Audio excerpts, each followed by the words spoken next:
Estou on. Voltei.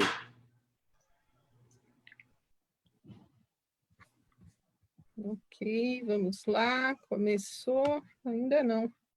Só um minutinho.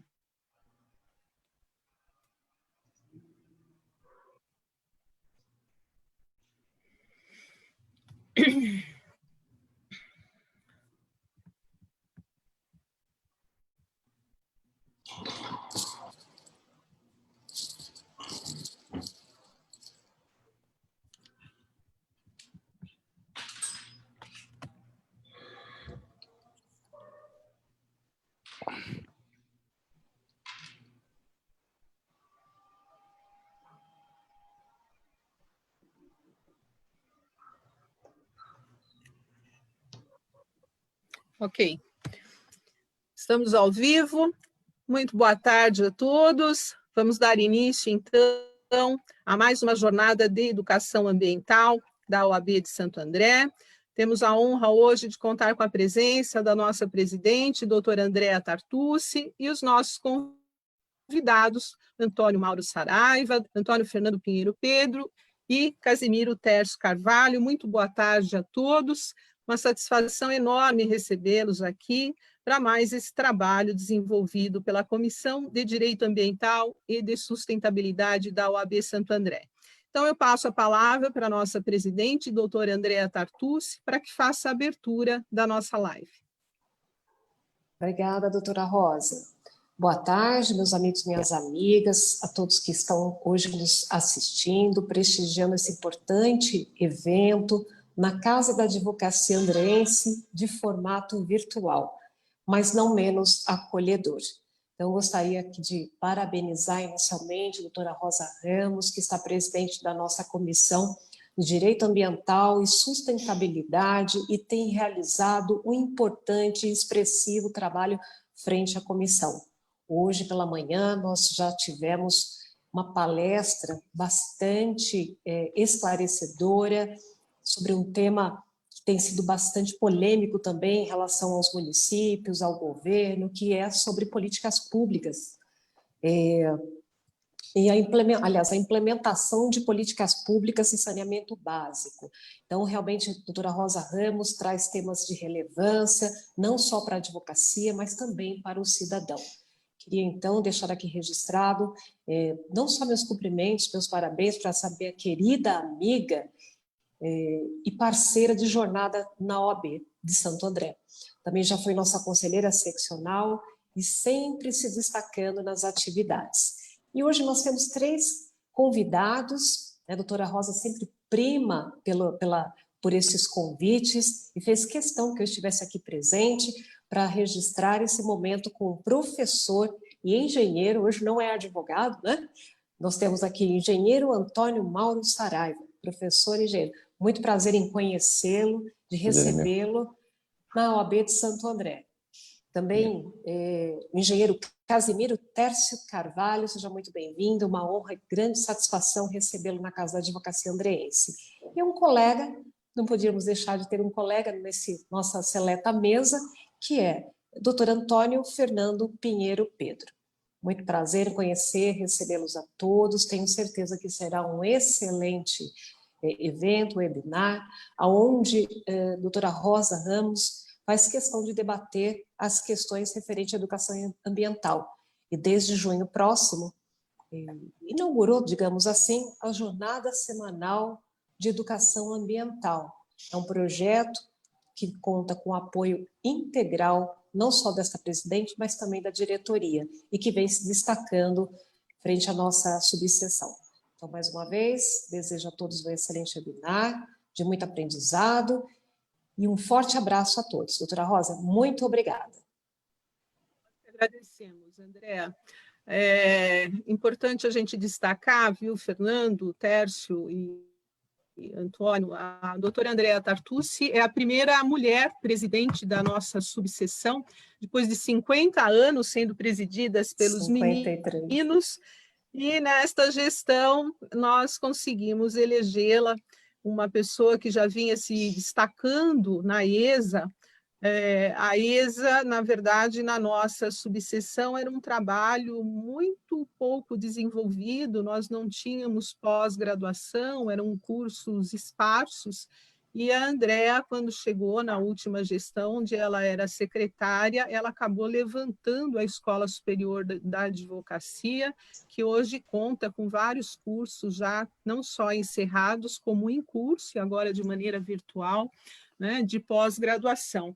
É uma presidente muito ativa, muito conhecida em tão pouco tempo em todo o Estado, e desta forma ela engrandece não só a nossa subseção, mas a OAB como um todo. Afinal de contas, nós, como advogados, temos que ter orgulho da nossa entidade de classe, né? É assim que eu vejo, e na medida que nós contribuímos para a nossa entidade de classe, nós engrandecemos a todos, não só aqueles que participam, mas também aqueles que não participam. Nesse sentido, quero iniciar para dizer da atuação também do Dr. Antônio Fernando Pinheiro Pedro. Para quem não sabe, para quem está nos ouvindo, Dr. Antônio Fernando Pinheiro Pedro foi o primeiro presidente da Comissão de Meio Ambiente da Seccional de São Paulo, André.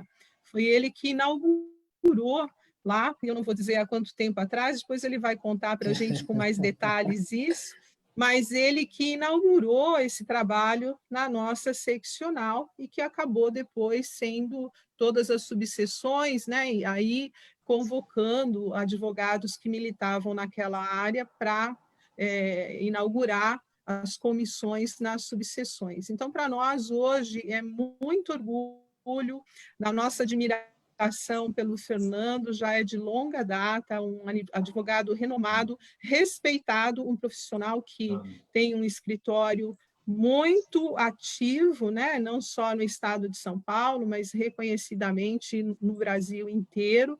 Tanto é que o doutor Antônio Fernando Pinheiro Pedro já foi candidato, né? E, infelizmente, nós não temos uma pessoa à sua altura nos representando, tanto no legislativo, quanto também no governo de São Paulo, quando foi candidato ao governo de São Paulo. Então, para nós recebê-lo aqui, quando eu convidei o doutor Fernando Pinheiro Pedro, eu disse que era uma forma de homenageá-lo, porque durante vários anos e várias gestões que eu estou à frente da comissão, eu ainda não tinha tido a oportunidade de trazê-lo aqui para falar conosco. Então, receba a sua presença aqui para nós, é uma honra, mas ao mesmo tempo receba como uma homenagem nossa a tudo que você já fez para a nossa OAB. Muito obrigada. Não menos importante, né, o Casimiro Tércio Carvalho, querido amigo, já sentamos juntos no Conselho Estadual de Meio Ambiente, já tivemos uma longa jornada aí de trabalho, né? Você como representante do Estado, e eu como representante da Seccional Paulista no Conselho Estadual de Meio Ambiente, e depois perdemos um pouco do... Mas você foi enfrentar, né, uma grande jornada também importante, presidindo dois portos relevantes, né, do nosso país, que é o Porto de São Sebastião e o Porto de Santos. Para nós também aqui recebê-lo, da mesma forma, quando o convidei, disse que era para nós uma forma de homenageá-lo por todo o trabalho e por toda a caminhada juntos que tivemos. Você contar a sua história aqui, para nós, será de grande valia. Muito obrigada, viu, Tércio, por aceitar o nosso convite e por vir aqui falar um pouco da sua história, da sua experiência, né, como presidente desses dois importantes postos. Muito obrigada. E o Antônio Mauro Saraiva, além de ser esse querido amigo, a gente vai registrar aqui uma particularidade que, de todo o profissionalismo, né, essa pessoa importantíssima da nossa Universidade de São Paulo, ele é filho de uma senhora que a gente ama muito, a dona Tereza, né, irmã da dona Vera. Nós temos aí um link familiar, não muito próximo, mas de grande respeito, de grande amizade. Aceitou também o nosso convite para estar aqui, trazer toda a sua experiência, trabalho já desenvolvido e desempenhado na Universidade de São Paulo, também na área ambiental. Então, sejam todos muito bem-vindos. Nós nos sentimos honrados e a Casa da Advocacia Andrense, como disse a doutora André, estará sempre de portas abertas para recebê-los. Então, sendo assim, eu libero a doutora Andréa, que tem uma outra live, mas se quiser ficar mais um pouco conosco, será um prazer. Mas eu passo a palavra para o doutor Antônio Fernando Pinheiro Pedro. Rosa, me permita, então, me ausentar para que eu possa fazer um outro webinar. Forte abraço a todos, muito sucesso. Obrigada, Rosa. Obrigado, prazer. Obrigada. Tchau, obrigada. Bom, Rosa, eu queria primeiro cumprimentando a doutora Andréia, né, que nos brindou com a sua presença e com essa abertura. Né? É um prazer muito grande estar hoje nessa live com você, Rosa. Né? Somos amigos de muitos anos, companheiros de luta de bastante tempo. Né? Eu posso dizer que conheci a Rosa com 2 anos de idade, né, quando a gente começou nesse trabalho. E o fantástico que a gente pode hoje olhar para trás, Rosa, e verificar que a gente pavimentou, né? Trabalhou bastante com afinco, né? Para a implementação de um direito que agora efetivamente está se consolidando no Brasil com todos os problemas, né? Mas participamos dessa construção aí, pecinha por pecinha, entre a década de 80, a década de 90, né? E na primeira década desse século, né? Foi um trabalho de consolidação complexo. Mas estamos aí lutando, né, Rosa? Isso que é o mais importante, né? O professor Antônio Saraiva também já conhecia de nome, nós já nos cruzamos, né, Antônio Saraiva, algumas vezes na Universidade de São Paulo, né? Tivemos trabalhando no Núcleo de Informações de Saúde Ambiental da USP, né? Na Faculdade de Saúde Pública, né? Que sediava esse Nizam. Vamos falar sobre ele daqui a pouquinho. E o Casimiro Tessa é um amigo de muitos anos, né?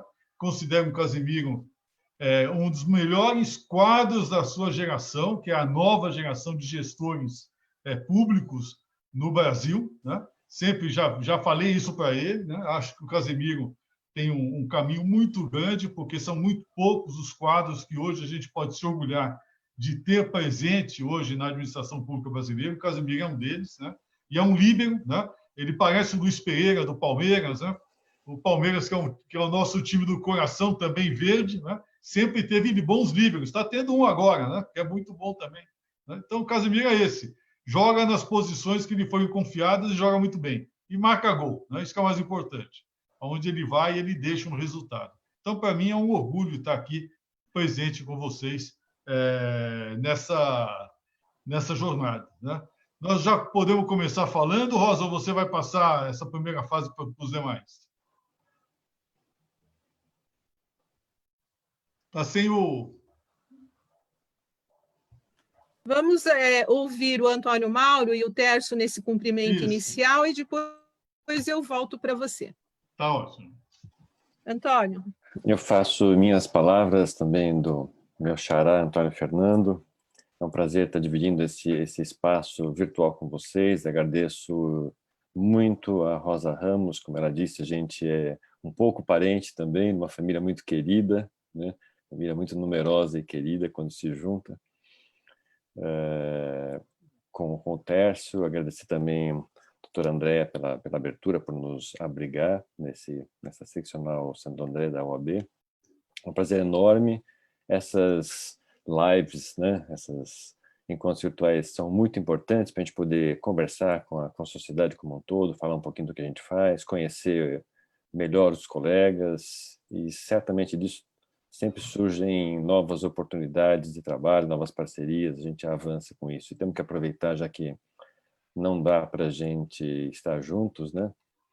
E assistir o jogo, pode ser do Santos também, ou do Palmeiras. A gente pelo menos se diverte por aqui e conversa um pouquinho. A Rosa pediu para a gente se apresentar.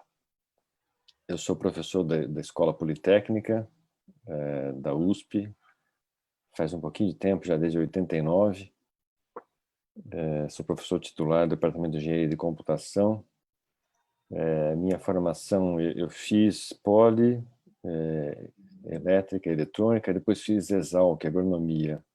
Isso explica muito da minha carreira, né? Eu acabei indo por um lado assim de ver que havia a possibilidade de juntar áreas, né? Não ficar nas disciplinas, mas brigar pelas novas disciplinas, pela interdisciplinaridade, né? E aí eu, quando comecei a atuar como profissional mesmo, né, fora um período curto como só engenheiro, né, na USP, aí eu comecei a criar grupos de pesquisa em áreas novas. A primeira foi automação agrícola, lá atrás, em 89, depois biodiversidade e computação, sempre juntando, né, essa engenharia com o meio ambiente, com a agricultura, mas agricultura e meio ambiente são uma coisa só, no meu ponto de vista. E mais recentemente, o ano passado, esse grupo de estudos de saúde planetária, que é o que eu vou abordar mais hoje aqui.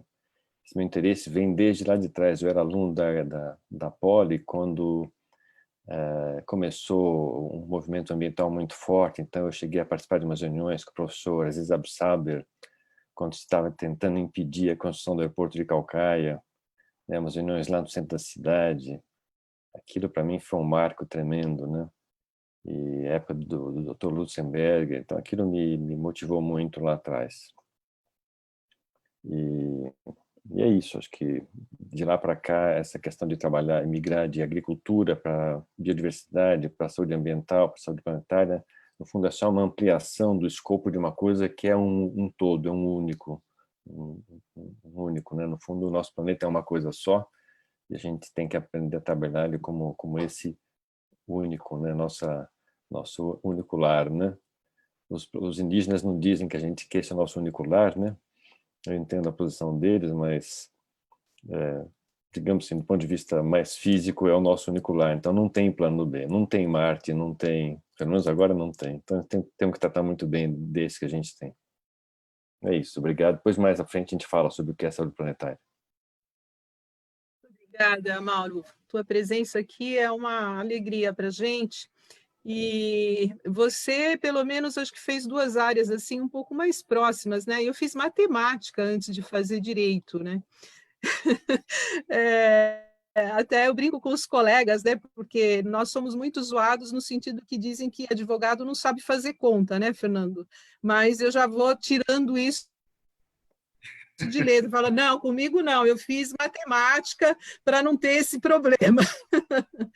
Mas que bacana, você tem um currículo espetacular, Mauro. Muito orgulhosa de toda a sua carreira, tudo que você plantou, né? E ainda o que você hoje incentiva, entusiasma, essa questão da pesquisa no nosso país, né? Que é tão difícil, e você leva isso adiante com tanto empenho. Então, para nós, muito agradecida. Obrigada por estar aqui. Casimiro Terres Carvalho, saudades de você. Conta um pouco para nós. Faz tempo, né? Bom, eu conheci a Rosa no Consema, quando eu tive a oportunidade de ingressar no sistema ambiental. E eu brinco que todo profissional de infraestrutura tinha que fazer um estágio na área ambiental para tomar uma mordidinha de uma mosquinha verde, né? E entender que a dimensão ambiental ela é mais uma dimensão quando se fala de infraestrutura, né? Minha formação é engenharia naval, pela Poli, somos colegas politécnicos, Saraiva. E aí eu tive a oportunidade, aí eu entrei no mundo ambiental e tive a oportunidade de discutir muito com o setor produtivo essas mudanças de paradigma e colocando a dimensão ambiental como um dos elementos de tomada de decisão, né? Não só o econômico, o físico e o temporal, né? E aí eu fiquei agraciado em poder voltar para a minha área de formação, né, que é a engenharia naval, e liderar o Porto de São Sebastião e a direção da Hidrovias de Paraná. E aí eu destaco São Sebastião como o primeiro porto, né, até a ISO 14000, o primeiro porto a desenvolver o plano de área, né? Para quem não sabe o que é o plano de área, é um plano de ataque contra vazamento de óleo no perímetro por algum motivo. E a gente serviu de paradigma para muitos portos em termos de instrumentos de gestão ambiental, né? E minha passagem em Santos não foi diferente. A gente pegou a estrutura ambiental bem sucateada, com uma gestão debilitada do ponto de vista de agilidade e resposta ao próprio órgão ambiental, né? Eu digo que primeiro degrau é a regularidade ambiental, o segundo degrau são os investimentos em iniciativas para mudar o status quo, e o terceiro seria, assim, de fato, a liderança ambiental. E aí eu acredito que a gente conseguiu colocar Santos também no trilho, né, hoje regularizado totalmente do ponto de vista ambiental, e inovando com um monte de coisa. Na minha fala, vou falar um pouco do Covid, o que foi feito de plano de contingência com relação ao combate à pandemia, né? A gente precisa entender que esse elemento é mais um elemento da questão ambiental. Acho que o Saraiva deve encostar nesse assunto com relação à saúde planetária. Meu ponto de vista é que epidemias e pandemias são respostas ambientais à interferência humana, né? Aí a gente pode entrar também numa discussão filosófica, né, sobre esse assunto.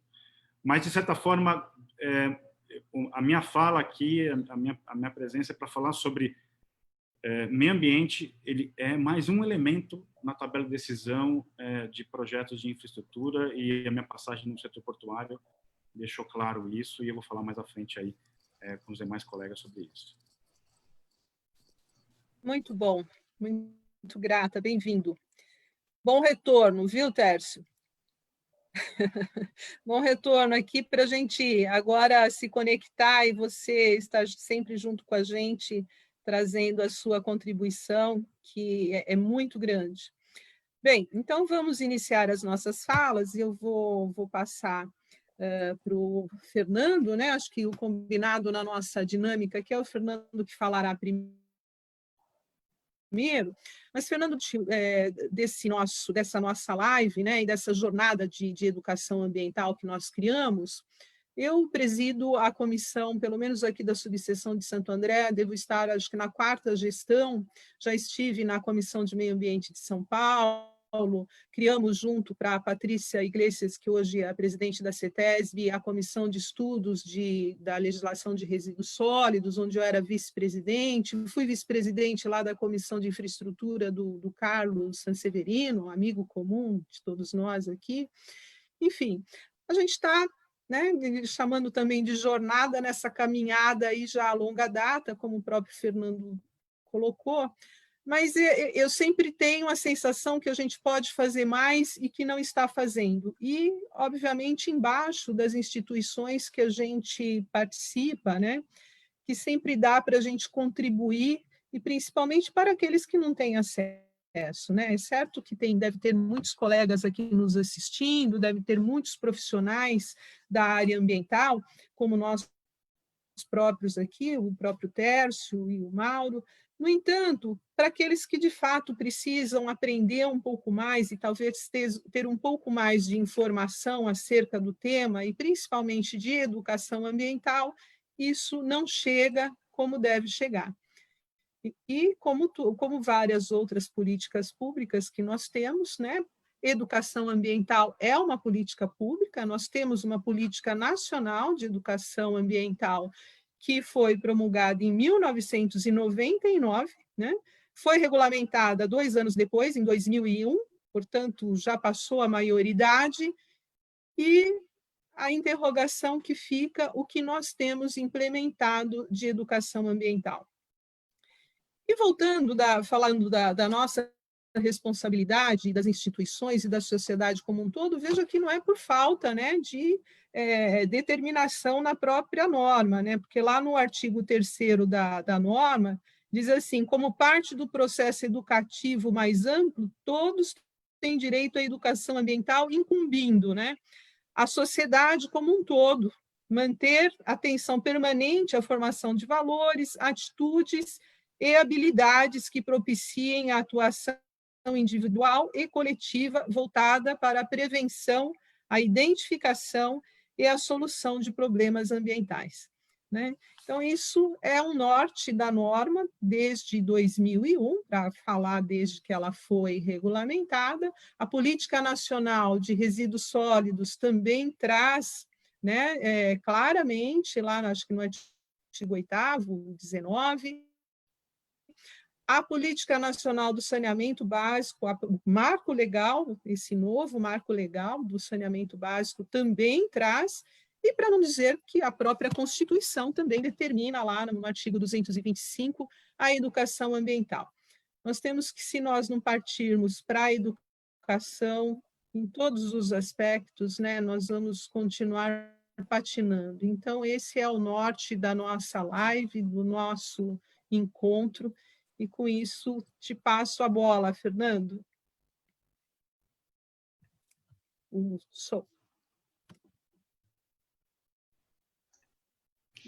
Bom, vamos lá, agora já entramos. Bom, o bom de falar depois da Rosa, porque ela já colocou toda a base, a gente não precisa mencionar, já está posto, né?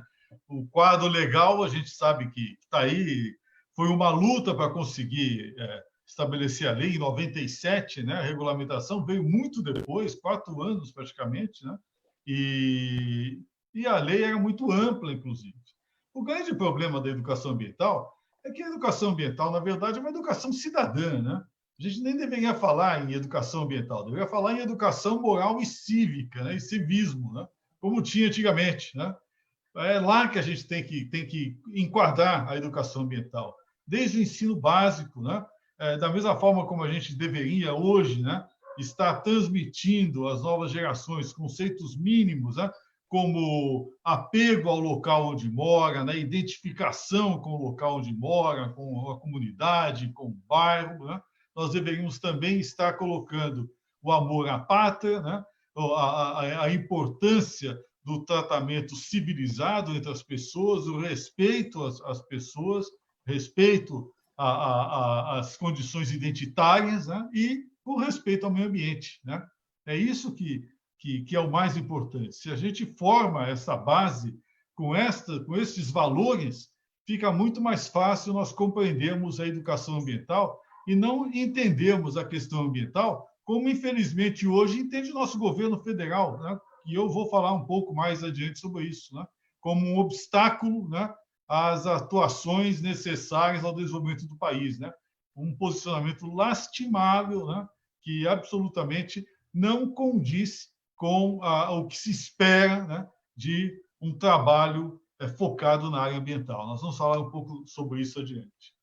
Minha experiência com a questão da educação ambiental, ela é incidental, né? Eu sempre trabalhei com o meio ambiente, desde quando a gente falava em direito ecológico, né? Esse despertar para a questão ambiental veio até por convivência nos bancos da faculdade com pessoas que já estavam engajadas com a questão. Um exemplo de um colega meu de faculdade é o Fábio Feldman, né? E com o qual a gente teve uma relação desde política estudantil, no 11 de agosto, né? Se transferiu para a política estudantil no âmbito maior, né? E depois, quando nos formamos, né, ele resolveu montar a primeira configuração de uma subcomissão da Comissão de Direitos Humanos na década de 80, né? E trabalhamos juntos nisso, e em seguida ele saiu como candidato constituinte, né? Então, quando ele fez a campanha para constituinte, eu presidi a comissão de campanha do Fábio Feldman, né? Eu era o presidente da comissão, o presidente financeiro era o Roberto Clabin, né, que também foi nosso contemporâneo de faculdade, né? O Luiz Botelho fez a parte de comunicação, e o Marco Antônio Miroz, do Partido Verde, né, que é um dirigente conhecido do partido, um excelente ambientalista, era o coordenador de campanha, né? Então, me lembro bem dessa configuração, que foi uma campanha complexa, né, que eu fui enfrentar algo similar só em 2002, quando o Partido Verde resolveu lançar uma candidatura ao governo do Estado, e eu fui escolhido para o sacrifício, né? Foi um sacrifício. A ideia é que o PV não tinha nada, e daquelas eleições ele saiu com 5 deputados estaduais e 2 federais, né? E até então o PV só tinha o Fernando Gabeira no Congresso, né? Então, foi um trabalho, na verdade, uma missão que me foi dada e que eu acho que foi cumprida à risca, né, com muito sucesso, né, e me orgulho muito dela, né? Não repetiria, mas me orgulho muito dela. O que acontece com a questão, e aí vem a abordagem incidental? Quando nós começamos a trabalhar com a questão ambiental, não havia propriamente uma disciplina. Não havia disciplina de direito ambiental, por exemplo, né? O direito ambiental ele foi sendo construído como disciplina entre o final da década de 80, né? E aí começou na década de 90 a ser melhor definido como disciplina. Havia algumas obras já de direito ecológico, direito penal ecológico, já tinha a obra de direito ambiental do nosso grande professor Paulo Afonso Leme Machado, né? Que é uma bíblia, cada dia que passa ele vai aumentando, né? Vai se transformando realmente num... Na cada edição, o professor Paulo Afonso vai aumentando aquele manual. O manual começou já nessa época, né? Muito importante, diga-se de passagem, mas não havia esta visão de direito, né? Ela começou a ser aplicada numa universidade privada, que é a Universidade de São Francisco, no campus lá de, acho que é Atibaia, se não me engano, que eles têm, ali naquela região. E, com base nessa primeira experiência, nós resolvemos montar a disciplina de Direito Ambiental na Academia de Polícia Militar do Barro Branco. Então, eu fiz o plano didático em 1993 para o ano letivo de 1994.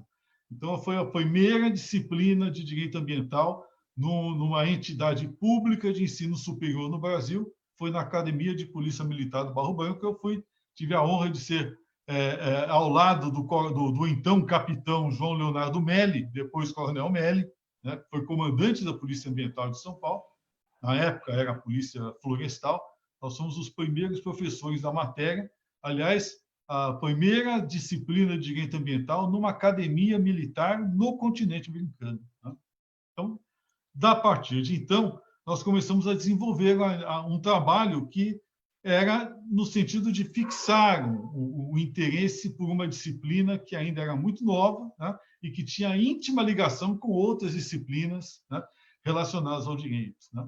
Trabalhamos da mesma forma na Universidade de São Paulo, a convite do grande professor Arlindo Felipe Júnior, né, um batalhador incansável nessa área, né? O Arlindo Felipe era meu amigo, né? E me chamou, falou: Fernando, vamos lá. Eu falei: olha, eu não sou qualificado, eu sou um reles advogado, né? Não sou um professor, não tenho carreira acadêmica, mas pude, com o auxílio do Arlindo Felipe Júnior, fazer os planos didáticos para a Unisan, né, de Direito Civil aplicado, né, Direito Ambiental aplicado, nas cadeiras de pós-graduação de Gestão Ambiental, Engenharia de Controle da Poluição, Engenharia Sanitária e Educação Ambiental, e depois formatamos o curso de especialização em Direito Ambiental, né?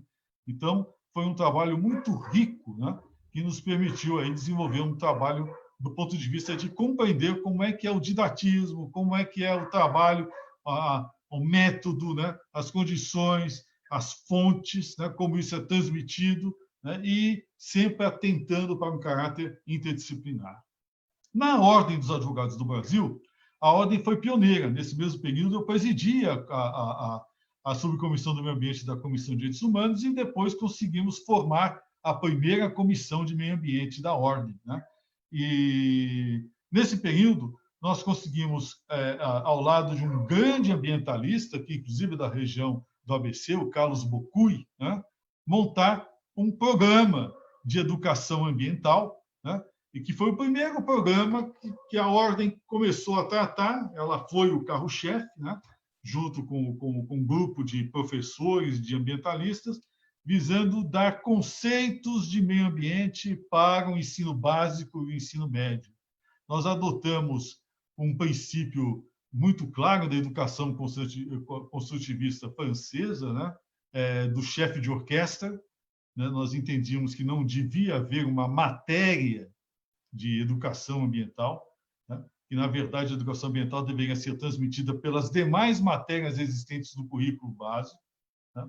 E aí o chefe de orquestra seria um professor engajado, pode ser o de educação física, ou de matemática, ou de biologia, é aquele que iria reunir a equipe e transmitir, através do ensino que seria ministrado pelos demais professores, questões relacionadas à área ambiental, né? E foi uma dificuldade. Aí eu comecei a perceber como o Brasil trabalha contra, né, as modificações necessárias para construir a sua cidadania, né? Tivemos dificuldades com a Secretaria de Educação, porque ela achava que um programa vindo do nada, assim, passando pela área ambiental, não tinha passado pelos planos didáticos que eram afetos àquela secretaria. Por outro lado, a área ambiental do Estado, né, também começou a criar problemas, porque entendia que, para passar para a área de educação, teria que passar pelo corpo técnico ambiental do Estado, né? Resultado, nós praticamente tínhamos um organismo dentro do próprio Estado de São Paulo trabalhando contra a implementação de um programa, né, que nós conseguimos levar na região metropolitana de São Paulo para 1.500.000 alunos naquela época, né, com material pago, né? A Ordem contribuiu também, o Conselho Federal da Ordem contribuiu, quer dizer, a única coisa que nós precisávamos era das crianças, né, para poder receber o material, né, e trabalhar. Conseguimos, com a Prefeitura de São Paulo, um grande avanço naquela época, né, e a Prefeitura de São Paulo adotou, algumas prefeituras da região do ABC também, né, e nós conseguimos fazer com que algumas unidades escolares se transformassem em verdadeiras organizações não governamentais.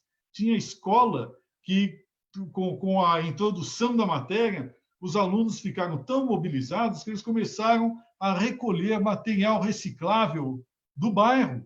E o bairro começou a enviar para dentro da escola material reciclável. Isso eu estou falando coisa da década de 90, 93, 94, né? 92, né? Coisas muito importantes do ponto de vista de melhoria e de conscientização.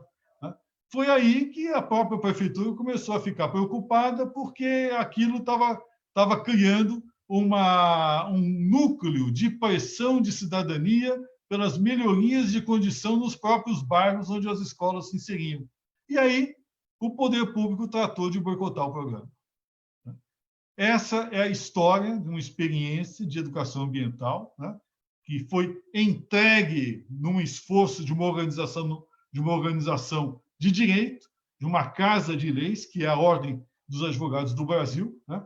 Ela contribuiu, né? Entregou com um trabalho muito bem feito, bem mobilizado, com uma coordenação excelente de um professor, que é o Carlos Bocui, né?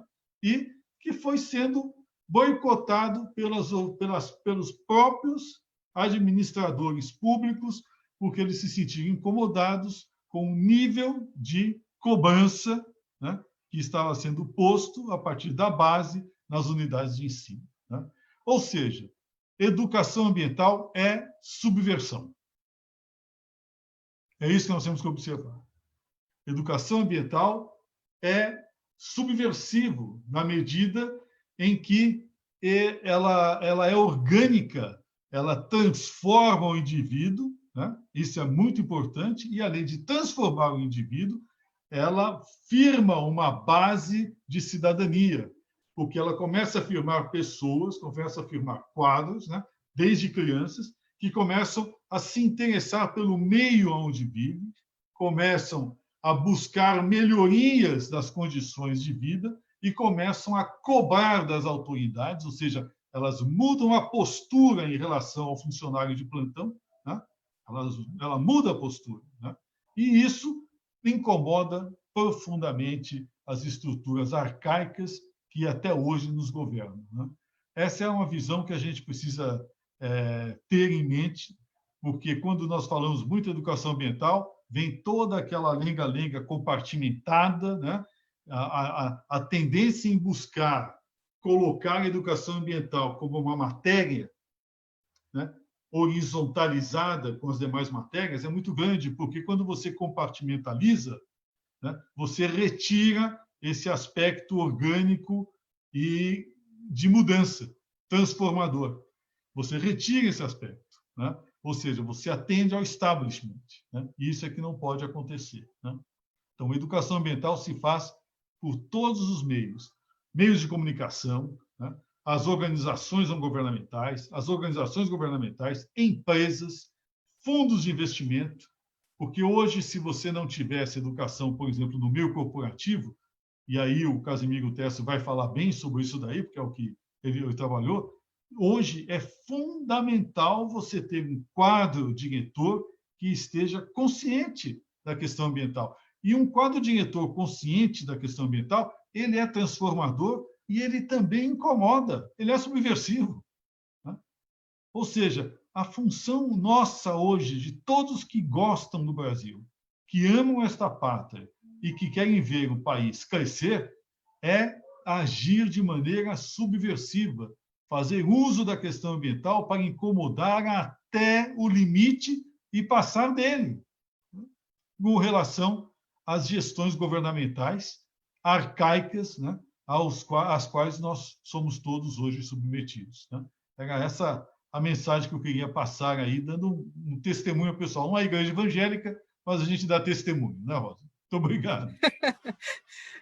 Fantástico para nós da comissão ter esse registro vivo, né, Fernando, que passou desde o início da história. Você lembrou bem, o Fábio esteve aqui com a gente, né? O Fábio Feldman nos deu a honra aqui da presença dele também, contou uma parte da história, ele como secretário também, mas faltava completar com o que você trouxe agora. Muito bacana a gente deixar isso registrado, porque a gente, daqui a pouco, vamos tocar a vida em outro lugar, mas isso vai ficar registrado aqui para quem nos substituir, para quem for tocar essa comissão para frente, ter esse registro vivo, né, que você esteve lá, você desenhou junto, você iniciou as atividades, né, foi para o poder público, cumpriu, né, todo, eu diria, chamaria de dever voluntário, né, porque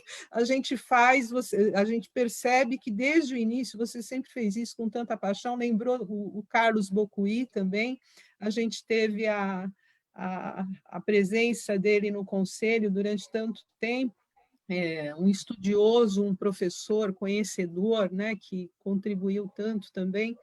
E o que você está dizendo, né, a questão de não ter uma matéria específica, isso está determinado lá na norma, quer dizer, ter isso em todos os níveis, em todas as esferas da educação, quer dizer, seria fantástico, né? Mas fantástico também é o que está lá na nossa Constituição Federal, né? A Constituição Federal tem tanta coisa fantástica, né? Infelizmente, é o sonho de todos nós alcançarmos um dia.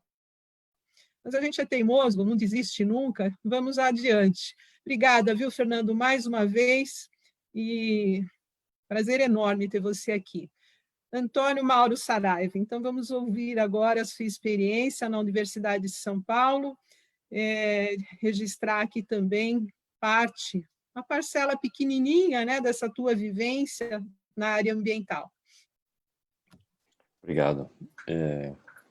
Interessante ouvir o Fernando falar, né, porque eu concordo com muito do que ele disse em relação a essa questão da subversão, né, a gente precisa de uma mudança grande de comportamento da sociedade, né? E essa mudança só se dará a partir da educação. As pessoas têm que entender o seu papel, né, no mundo, né? Ele falou Brasil, claro, Brasil, mas eu tenho certeza que ele entende que é uma questão global, né? A gente faz parte de um planeta, então, mas eu entendo a colocação dele. E a educação é o aspecto fundamental disso. As pessoas não mudam o seu comportamento se não entenderem uma razão para aquilo, não tiverem conhecimento que as leve a promover essa mudança de comportamento. Porque toda mudança, ela tem a sua dificuldade, né? As pessoas agem de um jeito porque foram educadas ou foram, enfim, chegaram a uma conclusão de que aquela forma de proceder. E nós precisamos de uma grande mudança de comportamento, né, para que a gente tenha uma sociedade mais sustentável, equilibrada, justa. E, de novo, concordo com ele que a questão da educação ambiental, o ambiente, né, ele não pode estar dentro de caixinha nenhuma. O ambiente, na verdade, é tudo que nos cerca, né? O ambiente é mais do que só unidades de conservação, é muito mais do que isso, é mais do que biodiversidade, é tudo, né? E no fundo, é essa abordagem da saúde planetária. Eu quero usar alguns minutos para falar sobre isso, para mostrar esse ponto de vista que a gente tem trazido mais recentemente aí, né? Bom, o que se vê, na verdade, e a Covid é um exemplo, assim, infelizmente, terrivelmente acachapante, né, indiscutível, de uma falta de saúde planetária, um problema de saúde planetária, né? O Tércio mencionou que talvez eu falasse, com certeza, né? Essa está de bandeja, né, para essa iniciativa chamada saúde planetária. No fundo, quais são os conceitos por trás disso, né? Embora a gente veja que a humanidade teve ganhos tremendos de saúde pública ao longo, especialmente dos últimos anos, últimas décadas, século talvez, num processo que, claro, vem de longa data, como indicadores como mortalidade infantil, expectativa de vida, enfim, todos eles são indiscutíveis que houve ganhos, né? Mesmo nos piores, nos lugares com menos acesso a recursos, né? Mas, ao mesmo tempo que a gente vê que esses ganhos todos, possivelmente, né, eles foram obtidos às custas de perturbações muito graves que o homem tem causado, a humanidade tem causado nos sistemas naturais. Então, perda e alteração da biodiversidade, mudança de uso da cobertura do solo, poluição generalizada, água, solo e terra e ar, né? Mudanças climáticas, esgotamento desses recursos naturais, mudança dos fluxos dos biogeoquímicos, né, no planeta inteiro. Então, tudo isso possivelmente foi obtido às custas da saúde das gerações futuras. Então, o que a gente vê agora talvez seja um ponto, um ápice, né? Mas a gente pode estar começando a experimentar, a partir desta pandemia, uma série de outros eventos, como as mudanças climáticas, né? Que vão provocar grandes problemas para a humanidade como um todo, no fundo, problemas de saúde, né? Uma onda de calor, uma onda de frio, secas, etc. Todas elas implicam em problemas de saúde também, não é só... A gente às vezes mais a questão das perdas materiais, né? E tudo isso a gente pode notar que tem um ponto de inflexão a partir dos anos 50, que por acaso, né, marca também a descoberta do plástico, né, a invenção do plástico, né? Houve um aumento do padrão de consumo muito grande em todas as áreas. Água, papel, energia, fertilizantes, tudo isso começou a aumentar muito a partir dos anos 1950, né? O crescimento populacional também é outro problema muito sério, exponencial, né? E por conta disso, então, a gente vê que essa mudança do ambiente acaba afetando a nossa saúde e o nosso bem-estar, né? A ciência mostra claramente, né, que essas questões todas de poluição, nutrição, má alimentação, seja de desnutrição, passando para a obesidade, né? A população humana tem enfrentado problemas como doenças cardiovasculares, doenças respiratórias, aí de novo vem a Covid, né, e todas essas doenças zoonóticas, né, da qual a Covid é o pior exemplo, mais recente, e que é claramente um problema de saúde planetária, um problema de falta de saúde básica, invasão dessa relação homem biodiversidade, então quebra-se um ciclo, cria-se um laço que não havia ainda, então um vírus que só circulava em animais silvestres, de repente passa a circular em animais domésticos, por exemplo, potencialmente, não se sabe exatamente o mecanismo que aconteceu nesse caso, mas são as possibilidades, e a partir daí passa para o homem, ou seja, essa proximidade nossa, essa invasão, essa destruição das áreas naturais vai nos expor cada vez mais a outros eventos como essa Covid-19, né? Ela trouxe uma série de preocupações, na verdade ela destacou essas preocupações.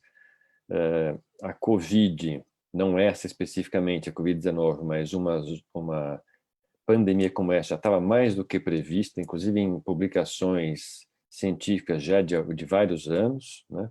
Especialmente a partir das anteriores, né? das outras arboviroses, como a SARS, né, a gripe suína, gripe aviária, etc. Todas elas já foram avisos, né, que nós tivemos e que não soubemos interpretar com a devido cuidado, né? Atualmente, uma preocupação enorme que há, e já há publicações sobre isso também, é o potencial enorme que a Amazônia tem, por exemplo, para nos expor a outros agentes infecciosos, como a Covid, como foi o caso da Covid, né? Como é o caso do Ebola, por exemplo, que é outro típico exemplo de doença que vem a partir do contato do homem com animais silvestres e transfere para nós um agente patogênico, né, como é o caso do vírus Ebola, né?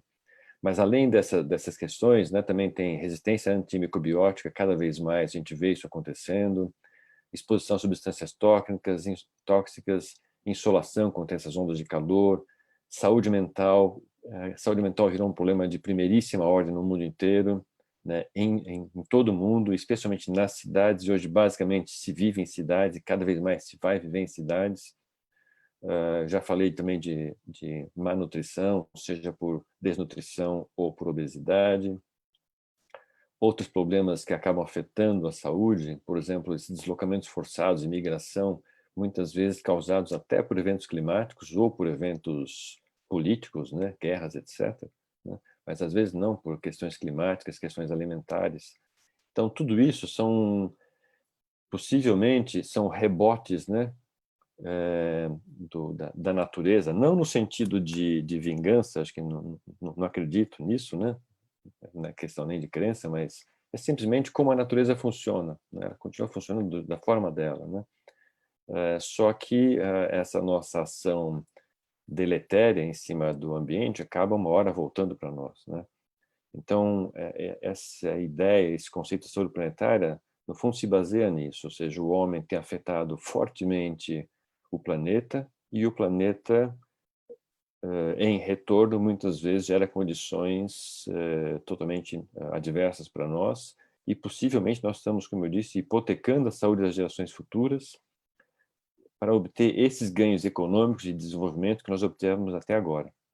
Pode ser que o futuro não seja tão brilhante assim para as futuras gerações. Para nós mesmos, afinal, nós vamos durar até os 100 anos, certo? Ainda tenho mais 40 pela frente. Mas para quem vai durar mais, com nossos filhos, etc., isso pode ser um problema seríssimo, né? Saúde planetária, então, o que é? É um campo científico e um movimento global, né? Foi criado a partir de um relatório lançado em 2015, com esse nome de Planetary Health, cujo foco é entender e quantificar esses impactos na saúde humana das mudanças ambientais antropogênicos, ou seja, o homem próprio causa essas mudanças que, no fim, acabam retornando para nós mesmos, né? Mas não só entender e quantificar, mas propor ações. Então, é um movimento, por isso que muito mais do que só uma área de ciência, é um movimento, né? A gente quer desenvolver ações e soluções, né? Eu, particularmente, estou interessado muito mais nisso do que, pode até soar estranho dizer isso, né, do que na ciência em si. No seguinte sentido, já há muita ciência, né? A gente precisa de mais? Precisa. Covid está mostrando isso, não precisamos da vacina. Nós já temos tanto conhecimento que nós não podemos dizer, olha, só daqui a não sei quanto tempo que a gente vai poder fazer isso. Não, dá para fazer já, dá para começar já. Então, é um movimento que demanda, traz esse sentido de urgência, né? A Covid mostra também que a gente está totalmente interconectado, né? Então, o que acontece do outro lado do mundo reflete aqui, o que um país faz, volta para ele mesmo, volta para os outros. Então, são aspectos que eu acho também são fundamentais para a gente pensar nessa questão da educação ambiental. Então, entender que o planeta como um todo, né, é uma coisa né, uma coisa única, e que não se faz nada que não tenha consequências, né? E que a gente precisa de uma grande transição, nós precisamos mudar radicalmente a forma de fazer as coisas. E é curioso porque é esse discurso, essa abordagem de que nós precisamos mudar, precisamos aprender a fazer diferente quase tudo que a gente faz, de repente a gente começou a fazer isso por causa da Covid. Então, hoje a gente faz tudo diferente do que fazia. A gente consome diferente, a gente vive diferente, transporte, por exemplo, a gente se comunica diferente, olha nós aqui. E o que era praticamente impossível, não, nunca se vai conseguir fazer isso, a gente teve que fazer. Evidentemente que, a partir da obtenção de uma vacina, a gente vai relaxar um pouco esta situação. Mas nós temos que aprender a não voltar ao que éramos antes, a forma de viver anterior. Ou seja, a gente tem que mudar como nós produzimos e consumimos alimentos, os produtos manufaturados, o consumo de energia, a geração de energia, como a gente constrói a cidade, como a gente vive nessas cidades, como a gente gerencia nossos recursos naturais, as paisagens. E uma coisa que eu acho muito importante, né? A história, né? Qual é a história que nós contamos sobre o nosso lugar no mundo? Qual a nossa relação com o planeta e com os demais seres, né? Nós mesmos, né? Enquanto espécie, e com os demais seres, né? E o que significa viver uma boa vida? Né? Será que a forma como nós temos vivido, né? Todo mundo almejando viver uma vida de padrão americano num planeta que não aguenta, né, dessa forma, né? Então, é possível isso? Não é possível, isso já está mais do que claro. Então, essas mudanças todas para ocorrer só se houver educação, de forma que as pessoas aceitem essas mudanças e sejam atores dessas mudanças. E eu acho interessante, né, o Fernando mencionar as experiências, às vezes com dificuldades aí com a educação, mas eu acredito assim enormemente no poder da educação e, se for o caso, tem que ser dessa forma mesmo, né? Nessa subversão. Eu acredito muito nesse movimento da sociedade civil que tem despertado, né, nos últimos anos. A gente vê vários movimentos hoje liderados por crianças e adolescentes, e eu acho que isso é de uma força muito grande, porque afinal o futuro é mais deles do que nosso, pelo menos em número de anos, né? Então eles têm que estar envolvidos e ajudar a fazer essa pressão.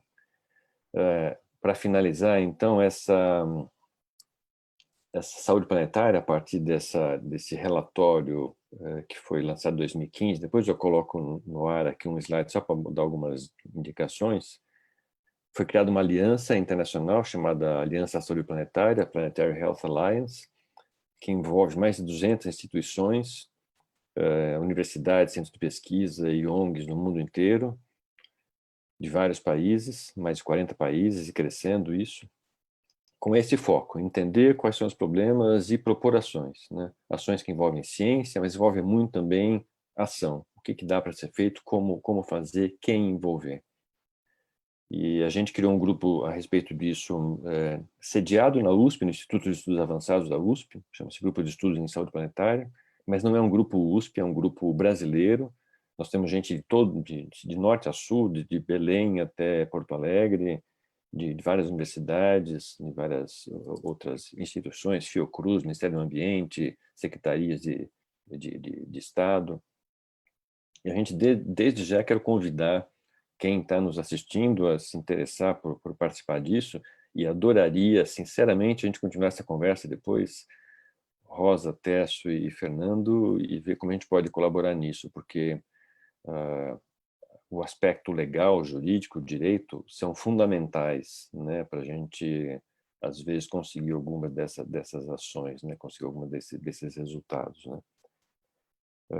Para finalizar, eu queria dizer, a gente vai ter um evento mundial de saúde planetária, e a gente tem a honra e a responsabilidade de organizá-lo o ano que vem. Ele seria aqui no campus de São Paulo da USP, da Cidade Universitária, em abril, mas em função da pandemia a gente já entendeu que não vai poder ser, né? Então ele vai ser um evento virtual.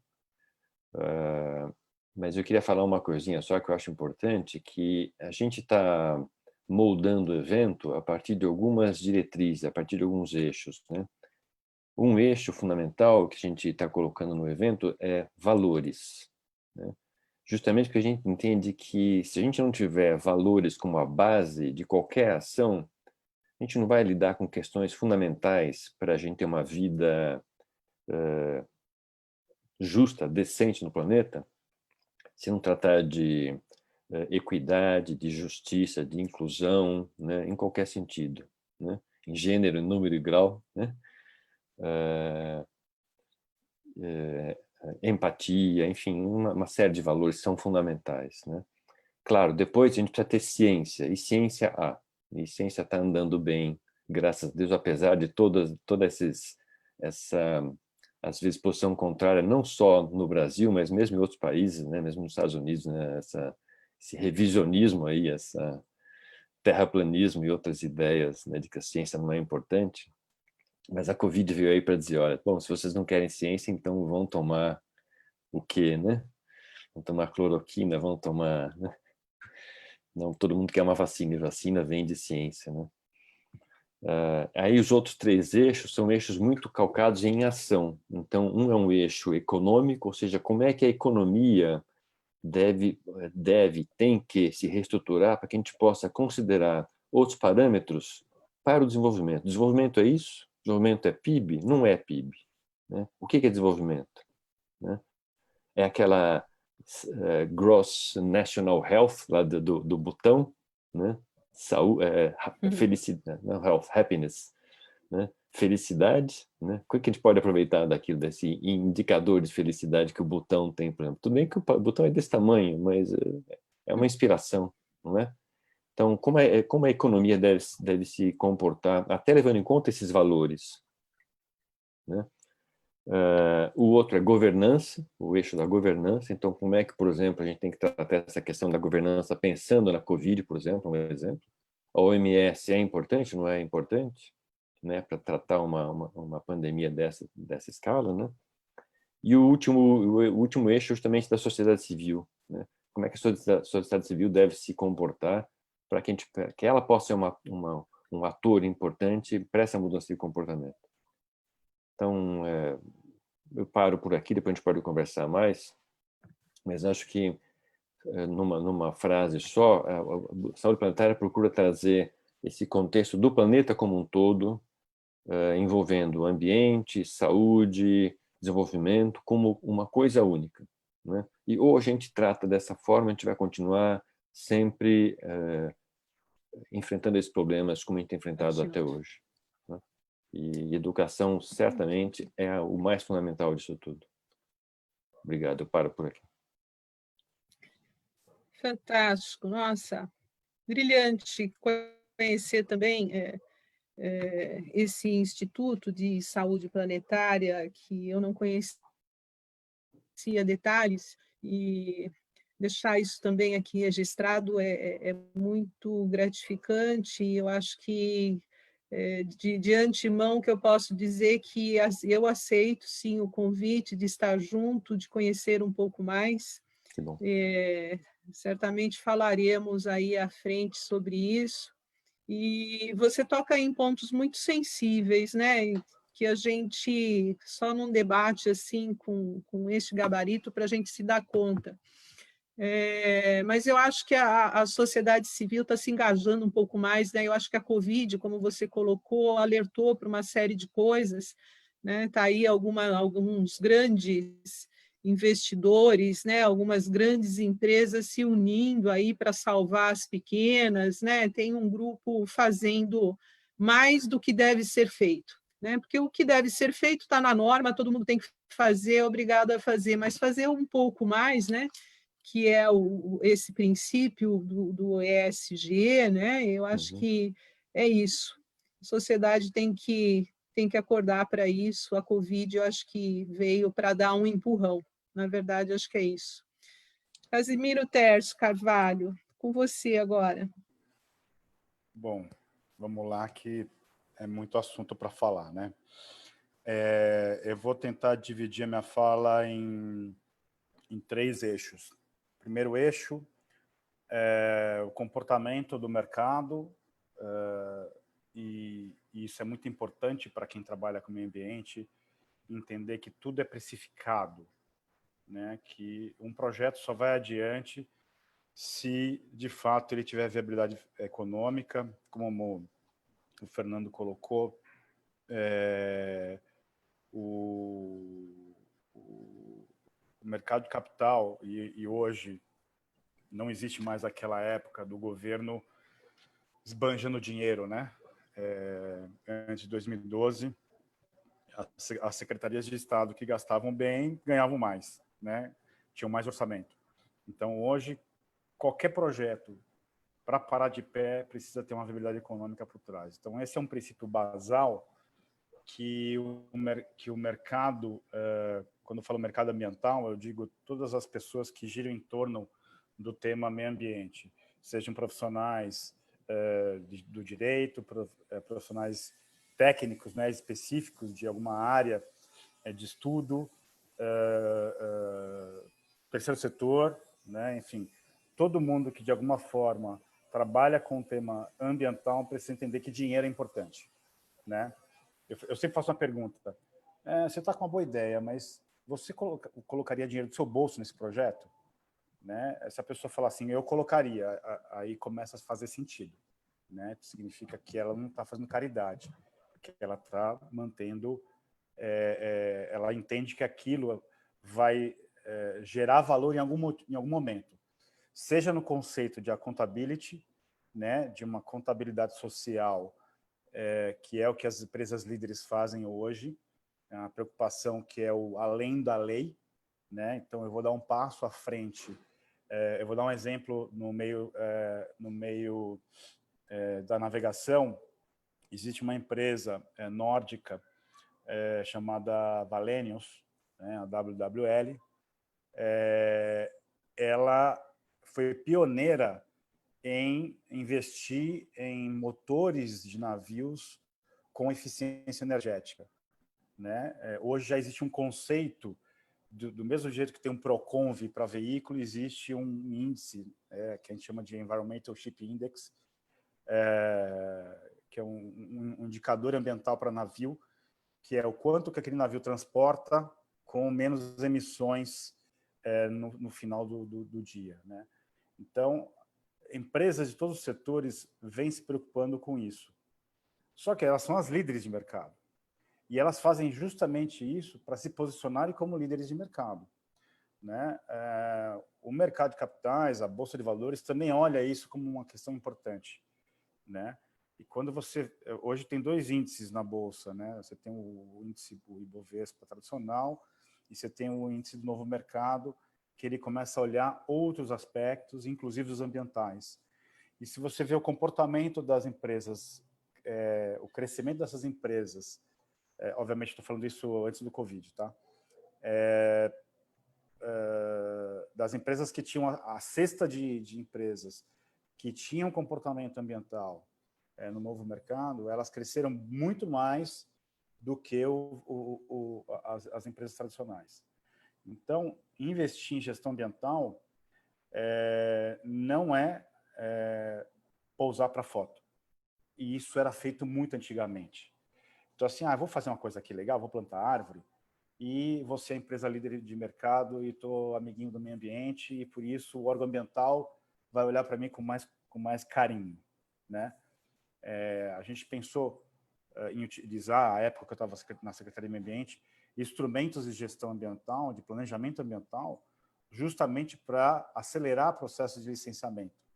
Porque aqui no Brasil é um absurdo o tempo que se demora para licenciar um projeto de infraestrutura, e toda a impedância, né, que existe no meio do caminho com a ação do Ministério Público, e eu já tive várias relações não tão amigáveis, né, com o Ministério Público do lado do empreendedor, né? Por quê? O empresário já senta na mesa achando que o órgão ambiental vai tirar metade do pescoço dele. O agente ambiental, ele senta na mesa achando que o empresário ele é o maior poluidor do mundo.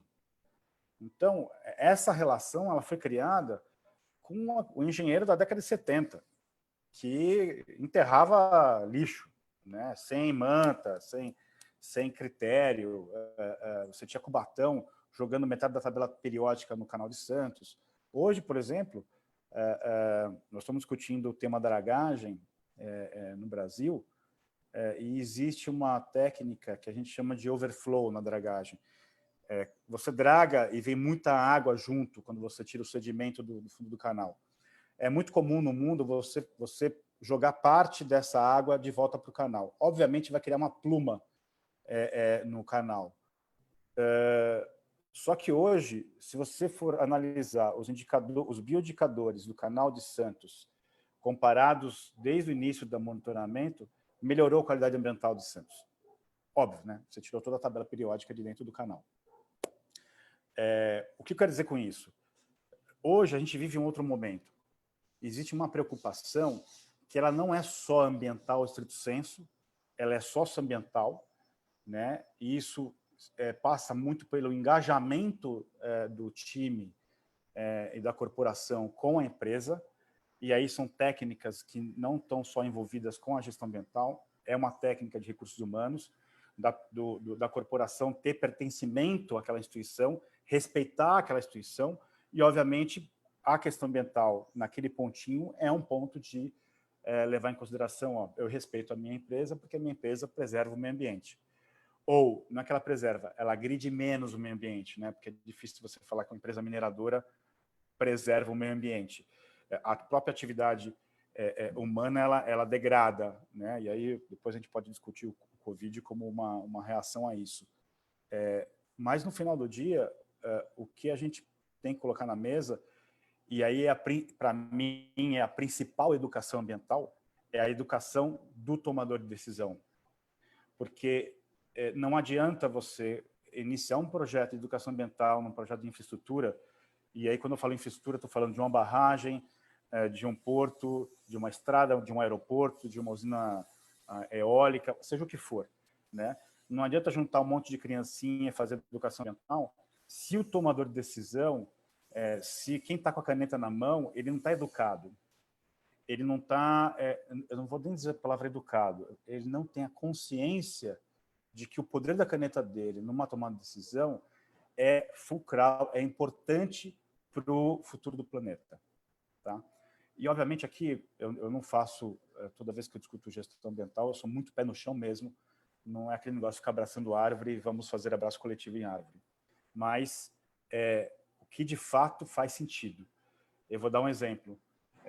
Quando eu estava à frente do órgão ambiental, teve uma concessionária de veículos aqui em São Paulo, que ela plantava uma árvore para cada carro vendido. O que isso faz sentido, né? Ou uma rede de postos de gasolinas importante, inclusive ela veiculou isso na televisão, e depois o órgão de controle de propaganda foi lá e pediu para tirar de veiculação, que ela dizia que ela ia neutralizar o combustível que ela vendia na bomba de gasolina.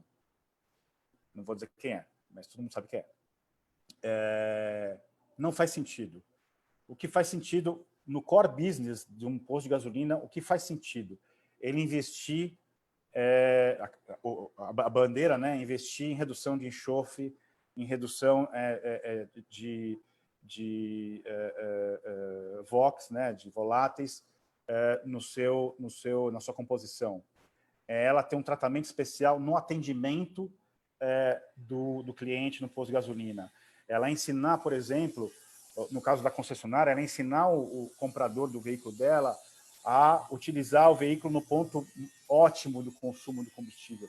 Isso é educação ambiental, né? Então, quando eu olho a educação ambiental, eu olho do ponto de vista intracorporação, ou seja, é o tomador de decisão, daí a importância da implantação dos SGIs de forma generalizada, né? Hoje é voluntário, né? Mas quem não implanta acaba sendo escanteado no mercado, e isso foi um pouco que a gente tentou criar lá atrás, em 2007, né? Quando o Chico Graziano esteve à frente da Secretaria de Meio Ambiente, de trazer os líderes de mercado para uma postura ambiental mais arrojada, mais ousada, e com agressividade, né, na autuação das empresas que estavam desrespeitando a lei, e com severidade, e você puxar a média do mercado para um comportamento melhor. Isso é lento, esse processo, né? É a mesma coisa quando você está na escola. Você vai ter o cara que está lá, que demora para aprender o 2 mais 2, sendo que tem um na classe que já sabe tirar a raiz quadrada, né? E é natural isso também no mundo corporativo. No meio portuário, aí já indo focando na minha área, né? a ANTAQ ela foi muito feliz, né, a Agência Nacional de Transporte Aquaviário, em lançar um índice de desenvolvimento ambiental, que ele vem evoluindo ano a ano nos critérios de medição, né? Quais são os critérios que você pontua, né? E qual foi o efeito positivo? Criou uma competição entre os portos de quem tinha a melhor nota, né? Em São Sebastião, obviamente, nós ficamos 3 anos como primeiro lugar no indicador. Isso acabou virando uma brincadeira entre os presidentes de portos, né? E criou uma competição saudável de, poxa, eu não quero estar na lanterna, né? Nem time de futebol quer ficar na lanterna. Então, imagine gestor portuário ficar na lanterna. Então, esses índices, eles qualificam as empresas e fazem, de fato, mudar o comportamento do gestor antigo. E aí, gente, não tem muito o que elucubrar, né? Poucas pessoas acima de uma certa idade mudam de hábitos, né? Eu tenho hoje meus meros 42 anos, eu já tenho as minhas manias, né? Imagina um tomador de decisão de 50, de 60 anos, né? Que é a grande maioria dos presidentes de empresas hoje de infraestrutura, né? Então, é difícil você mudar a cabeça desse tomador de decisão. Daí a importância de um diretor de sustentabilidade dentro da estrutura e que tenha, de fato, um poder, né? Então, e aí eu posso dar um exemplo em São Sebastião mesmo. Eu dei muito poder para a área de meio ambiente e, obviamente, a área de operações começa a ficar com um bico desse tamanho, né? Reclamando, mas a área de meio ambiente tem muito poder, eles vêm aqui, enchem o nosso saco. Eu falo assim, não estou enchendo o seu saco, é que você sempre fez errado e nunca percebeu que você fez errado, né? Na verdade, não é que você fez errado, você fez a moda antiga. E hoje a gente mudou, né? Então, essa mudança corporativa, ela é difícil, né? Então, o primeiro passo para educar a população ambientalmente é, no meu entendimento, a mudança de postura dentro da companhia, né? Para mim, educação ambiental, lato sensu, seja no ensino fundamental, no ensino médio, é assim que se fala, na minha época era colegial e ginásio. Mas é uma educação que ela é stricto sensu, ela é lato sensu, mas ela pode ser ensinada em ciências, em biologia, enfim. Ela é fácil de lidar, né? Porque ela é formativa, né? Hoje uma criança entra em casa e briga com o pai porque ele não faz reciclagem. Isso é fácil fazer. O difícil é você mudar a cabeça do engenheiro, do diretor de operações, do diretor de engenharia, para a mudança, de fato, interna da companhia. E esse investimento, meu entendimento, ele é menor na curva BC, ele demanda menos energia e ele surte mais resultado. Que é, de fato, vou mudar de lâmpada incandescente, vou trocar todo o meu parque de lâmpada incandescente para LED ou para LED direto. Aí o CFO, né, o dono do dinheiro, vai fazer conta, isso aqui me paga em 8 meses. Eu assino, eu banco. Você vê que a tomada de decisão foi econômica, mas no final do dia ela tem repercussão ambiental. Então, esse é o jeito, não é falar assim, tem que usar LED. Mas por que tem que usar LED? Não, porque é ambientalmente melhor. Não, é ambientalmente melhor por quê? Porque ela é mais eficiente do ponto de vista energético, eu poupo a demanda de energia no pico do consumo, e eu não preciso ligar a térmica a diesel no período de estiagem. Veja, é sistêmico, mas é intracorporação. Ou os gestores tomam essa decisão, e se não é o gestor, se não é no nível de diretoria executiva, que seja no nível de conselho de administração ou dos comitês de sustentabilidade, dos comitês de auditoria, em que imputam, né, fomentem o conselho de administração a mudar a estratégia da companhia e isso internalizar na estrutura da diretoria executiva e, obviamente, enraizar isso dentro das superintendências, gerências, aí, como for a organização social, a organização administrativa de cada empresa. Isso a gente conseguiu fazer em São Sebastião, isso a gente conseguiu fazer em Santos. Tá? Então, de imediato, eu trouxe a área de meio ambiente para dentro da área de infraestrutura, ou seja, o superintendente de engenharia ele era a par do superintendente de meio ambiente, e os projetos já nasciam já com uma conotação, entendendo que a questão ambiental é um elemento importante dentro da construção, dentro do projeto. Né? E isso você propaga com comunicação interna, obviamente, mas com comunicação externa, em motivando outras empresas também a mudarem o seu comportamento. Mas, Tércio, por que é importante que os concorrentes mudem? Porque, no final do dia, isso também é custo. E não é justo eu competir no mercado em que eu use equipamentos mais caros, que, na verdade, eu fiz conta, eles vão ter um payback, eles vão ter um retorno em X meses, em X anos, mas você trabalhar num mercado em que a concorrência e as oportunidades são as mesmas, e aí cabe a cada um oferecer o melhor preço por aquele serviço. Né? E aí você garante a competitividade no mercado, respeitando as questões ambientais. Então, no meio portuário, isso eu acho que, não digo que está enraizado 100%, hoje a gente tem uma onda de gestores mais novos, entendendo que isso é importante, dando mais poder à área de meio ambiente dentro da estrutura, e eu acredito que a gente vai ter resultado no médio e longo prazo. Né? E aí vou pegar um gancho aqui um pouco da subversão que o Fernando colocou. Era a subversão naquela época que eu estava no Consema, que a Rosa estava no Consema. Né? Hoje eu não vejo mais como subversão, porque ou você faz parte dessa disrupção de mercado, ou o mercado rompe contigo. E aí você tem elementos exemplos mais variados. Uber, o Airbnb. Hoje, por exemplo, tem um aplicativo para as mulheres que você liga e em 20 minutos tem uma manicure no seu escritório, na sua casa, em parceria com o Cabify. Né? Isso é um mercado disruptivo. Então, ele está rompendo com o salão de cabeleireiro, ele está rompendo com o taxista, ele está rompendo com a rede de hotéis, e isso está sendo feito em todos os mercados. Né? Singapura hoje criou um decolar.com, né, entre aspas.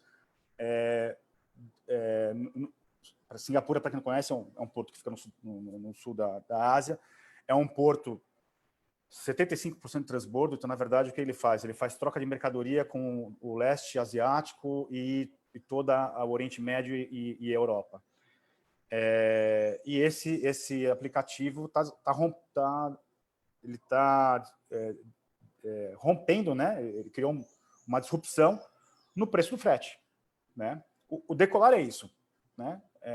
Quando você vai lá, entra na internet e quer procurar menor passagem, você diminuiu a simetria de informação entre o consumidor e o prestador de serviço. O iFood é isso. Né? Eu tenho um restaurante, mas o iFood dá uma quebrada na gente, que ele toma 27% do nosso ticket, fazendo minha reclamação aqui aberta aos aplicativos. Né? Então, do mesmo jeito que o Uber também, ele absorve uma parte considerável da corrida. Mas esses processos disruptivos, eles estão acontecendo em todos os mercados, não é só no mercado de serviços, é no mercado de consumo, é no mercado de lazer e na infraestrutura não é diferente. Tá? Então, você ir para a indústria 4.0 é uma indústria limpa, é uma indústria que usa inteligência artificial e é uma indústria que vai colaborar, sim, de fato, para melhorar a gestão ambiental. Né?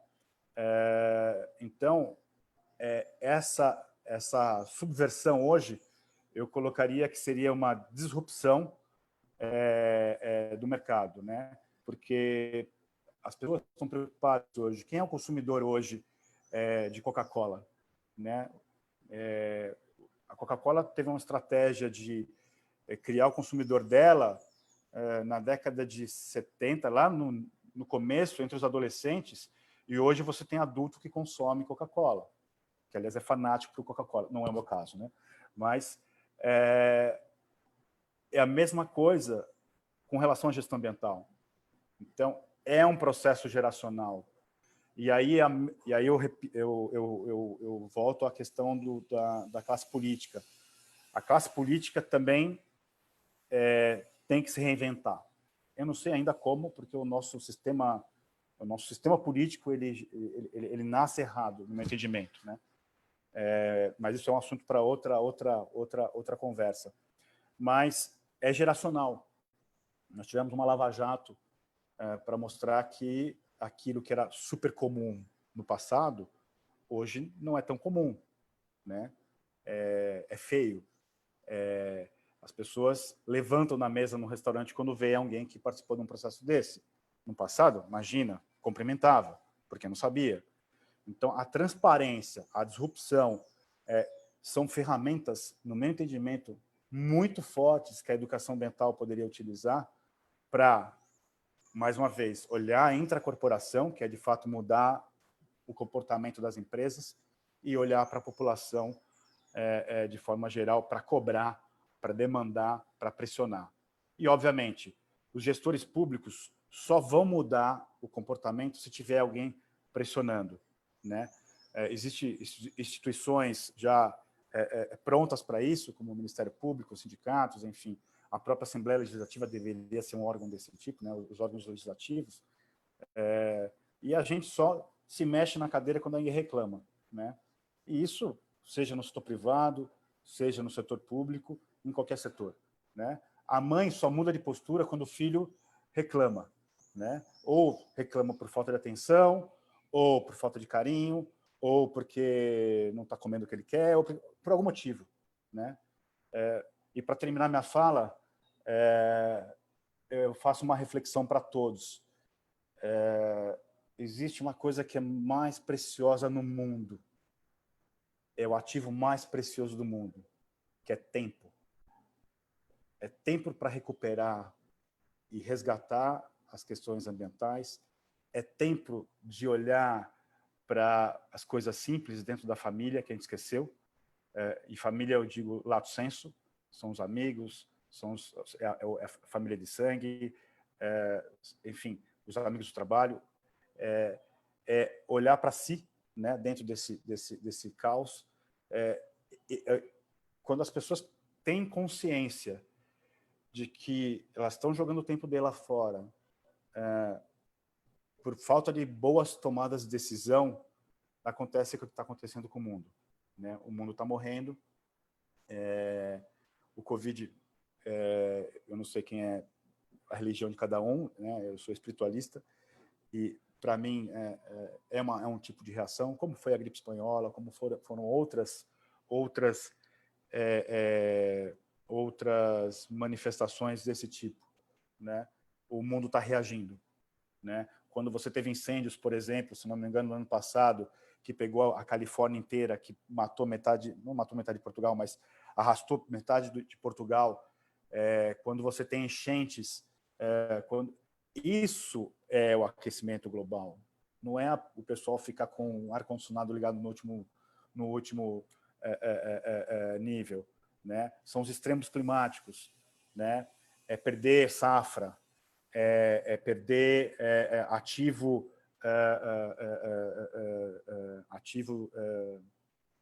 físico dentro da cidade com inundação, né? São Paulo ficar embaixo d'água, o Rio ficar embaixo d'água, perder família, perder gente, enfim, isso é a resposta que o mundo dá para quando o homem não faz bem feito, o homem avança o sinal vermelho, né?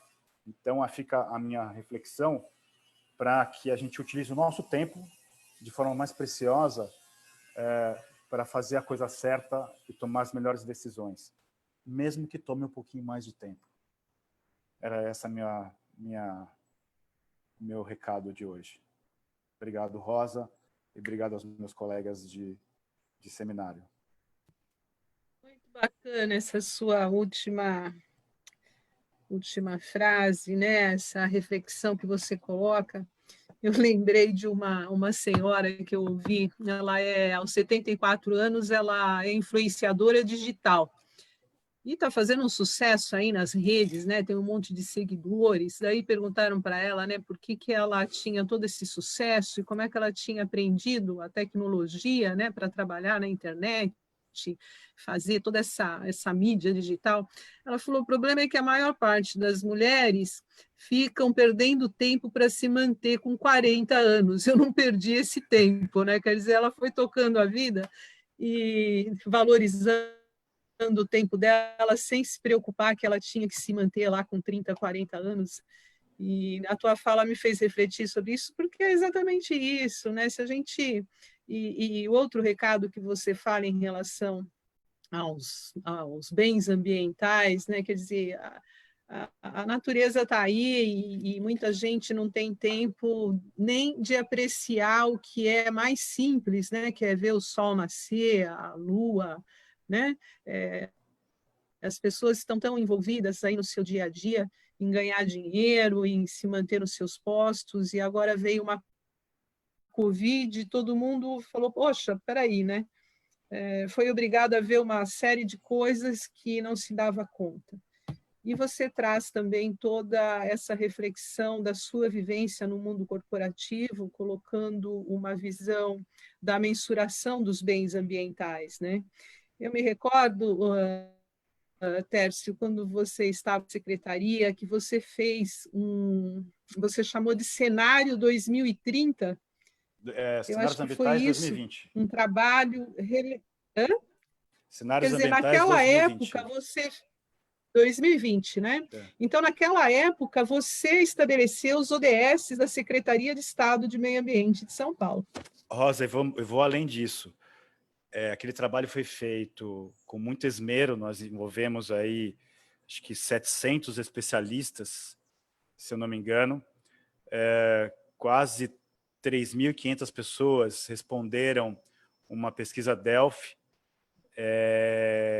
e nós geramos dentro de um software cenários probabilísticos, né? E obviamente pegamos aqueles primeiros e fizemos a narrativa daqueles cenários. Aquele documento foi escrito em 2008. Naquele documento, para quem teve acesso, a gente fez uma previsão da seca de 2014, 2015, 2016. Por isso que eu estou colocando, eu me lembro muito bem. E que a seca, Rosa, iria criar uma guerra entre estados e municípios pela água. E a gente lembra que teve gente que parou o caminhão-pipa com arma, e não é que ele estava roubando a água, ele estava pagando a água, mas ele estava literalmente subtraindo a água de alguém, mas ele estava pagando pela água. E teve briga entre estados para ver se eu puxava mais água essa crise foi ali no Capivari, né? Eu puxo água para cá ou desce para o Rio de Janeiro, enfim. Veja, ninguém é mãe de Ná aqui. O que a gente usou? Como o Saraiva colocou, você usa a ciência para guiar o tomador de decisão. A gente usou ciência, só que para você falar que vai faltar água e no nível que existe a probabilidade de faltar água, como faltou naquela época, e que é necessário você investir 1, 2, 3 bilhões de reais em obras de saneamento para garantir captação de água para toda a região metropolitana de São Paulo, o cara olha para você e fala assim: você é maluco, né? Foi mais ou menos assim que decorreu o episódio à época. Mas, assim, eu fico muito feliz porque eu tive um time na Secretaria do Meio Ambiente envolvido, motivado, com senso de pertencimento, e a gente inovou muito em termos de instrumentos de gestão ambiental, e principalmente de planejamento ambiental, né? Eu lembro que, na época, lá plantado, ficou, né? Esse trabalho serviu para diversos outros, a ferramenta você deixou implantada, né?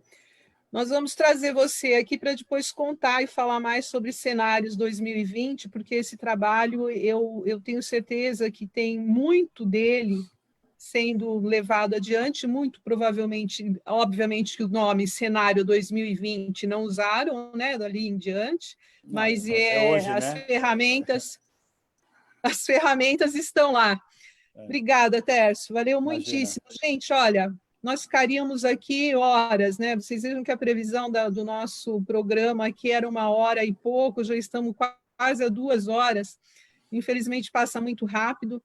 Eu vou retomar a palavra agora para o Fernando, para as suas considerações finais, e já deixando aqui mais uma vez registrado o nosso agradecimento. Fernando, obrigada.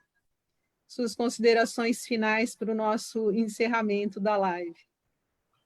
Obrigado, Rosa. Foi um prazer aqui, inclusive aprender muito com os nossos queridíssimos Antônio, meu xará, né? E o Tércio, né? Que, como sempre, a gente está sempre aprendendo, né? Eu me lembro também que eu acho que é importante a gente colocar aqui, Rosa, que essa avaliação por cenários, ela é uma avaliação típica estratégica militar, né? Os militares eles desenvolveram a avaliação por cenários, né?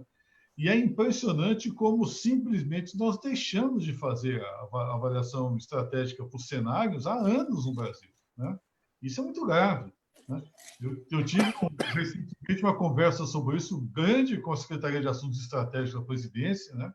Você sabe que eu ajudei a fazer o programa de transição na área da gestão ambiental e, infelizmente, o Ricardo assumiu o ministério e não cumpriu absolutamente nada do que estava posto lá, né? Mas está publicado, está feito o programa de transição, né? E lá a gente baseou muito a análise em cenários, né? Nós temos um cenário que está cada vez mais claro aí, de aumento da complexidade das relações, né? E que necessariamente necessitam, por um lado, realmente uma desburocratização, né? Mas, por um outro lado, uma efetividade maior, né? Inclusive com apoio da tecnologia, né? No trabalho de fiscalização e controle territorial, né? Mas isso exige, mais uma vez, educação, né? Capacitação, treinamento, né? Conscientização e engajamento, né? A área ambiental ela vive muito do engajamento ideológico, né?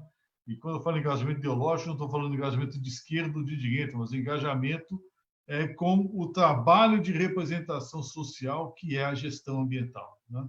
O gestor ambiental não está à esquerda nem à direita, ele está à frente, né? Ele trabalha com cenários, como diz o Tércio, né? Ele prevê os impactos, né? Trabalhando com a previsão e a prevenção, né? E, para isso, ele precisa do planejamento, né?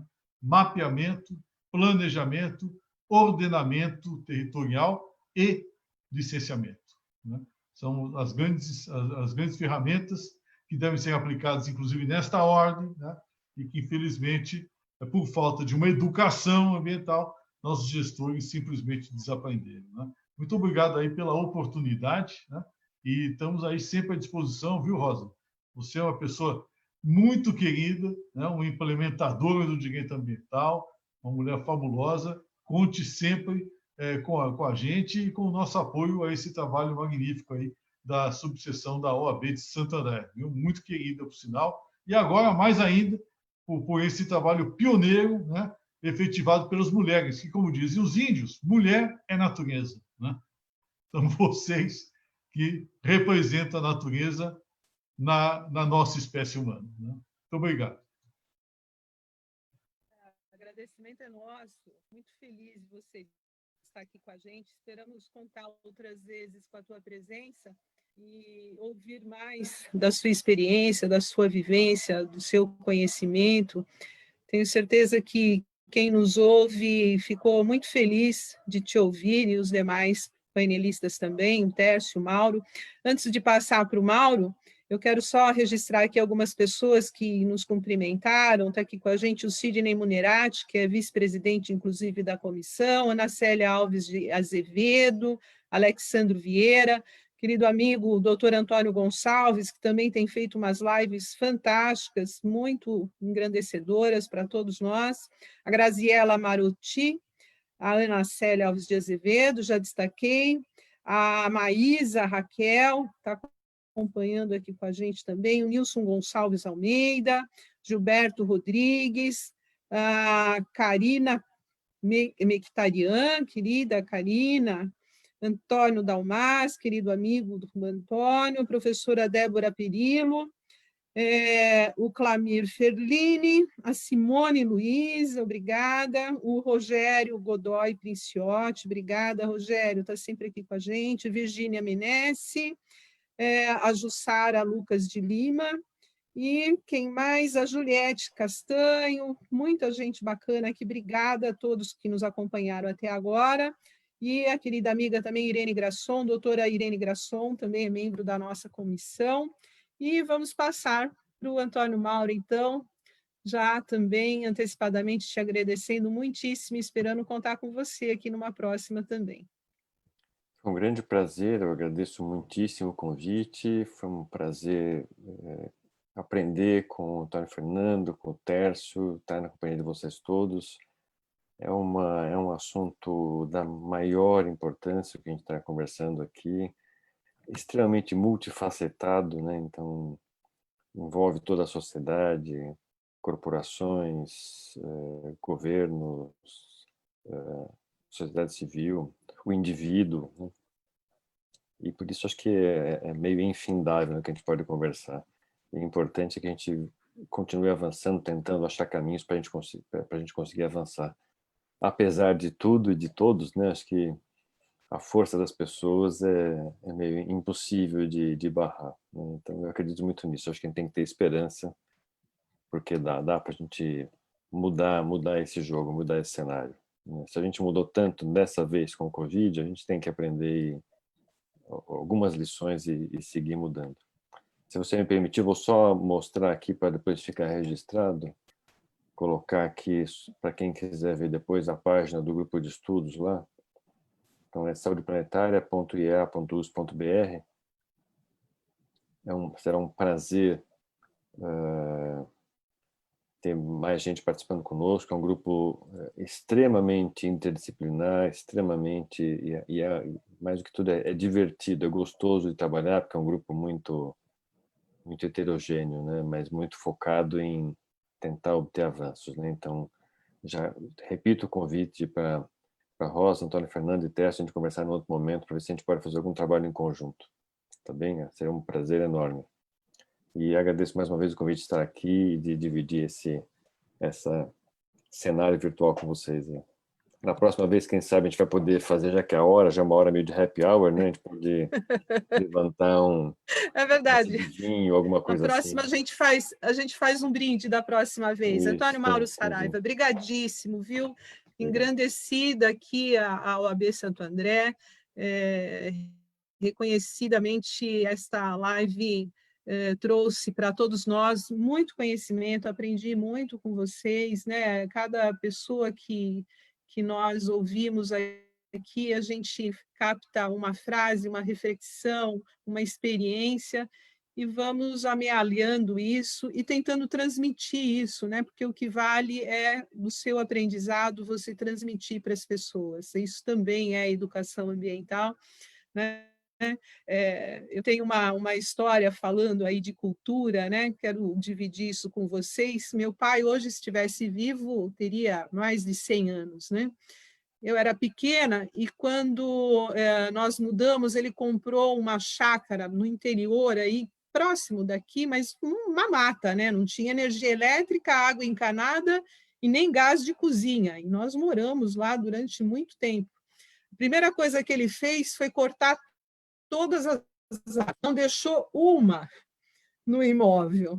Uma área de quase 10 mil metros quadrados. E por que eu estou contando isso? Uma questão cultural, porque ele, naquela idade, na década de 60, para ele o rio servia como, né, um lugar que auxiliava na limpeza, no saneamento, né, das residências, das casas. E as árvores, ele dizia para a gente que se ele mantivesse as árvores, o primeiro fiscal que passasse lá nunca mais deixaria ele cortar as árvores, e ele precisava do espaço para plantar um pomar, né, para fazer uma horta. Então, veja a diferença que hoje minhas filhas são ambientalmente corretas, reciclam, separam tudo, quer dizer, essa cultura que a gente vai passando, né, nas fases da vida, quiçá os meus netos e bisnetos, né, façam tudo isso que nós conversamos aqui. Casimiro Tércio, suas considerações, sua despedida, com pesar.